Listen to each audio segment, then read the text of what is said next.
बिस्मिल्लाहिर्रहमानिर्रहीम। आप देख रहे हैं आवाज़ बहावलपुर न्यूज़ चैनल। अब तक की हेडलाइन के साथ मैं हूं अहमद महबूब। इस्लामाबाद वज़ीर आज़म इमरान खान से सऊदी अरब के वज़ीर ख़ारजा शहज़ादा फैसल बिन फरहान की मुलाकात में तबादला ख्याल किया गया।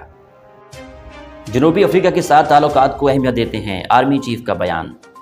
आज़ाद कश्मीर इलेक्शन के नताइज मुस्तरद, नून लीग का धांधली के खिलाफ तहरीक चलाने का ऐलान।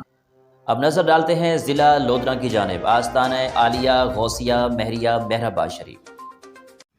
तफसीलात के मुताबिक सालाना उर्स मुबारक जिगर गोशा इमामुल वासलीन हज़रत पीर सैयद कुतुब अली शाह रहमतुल्लाह अलैहि आज आखिरी नशिस्त में सदारत साहबजादा हज़रत पीर सैयद अताउल्लाह शाह साहब बुखारी ने की।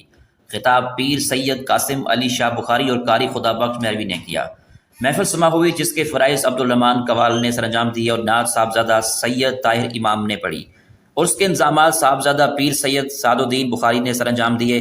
ख़त्म शरीफ पीर सैयद इमादुद्दीन ने पढ़ा। उर्स में तमाम सादात ने शिरकत की। आखिर में लंगर तकसीम हुआ और दुआ हज़रत पीर सैयद अताउल्लाह शाह साहब बुखारी ने महरवी और हज़रत पीर सैयद ज़फ़र अली शाह बुखारी महरवी ने की और उर्स इख्ताम पजीर हुआ। उर्स में मुल्क भर के मुरीदों और अकीदतमंदों और सियासी और समाजी शख्सियात ने शिरकत की।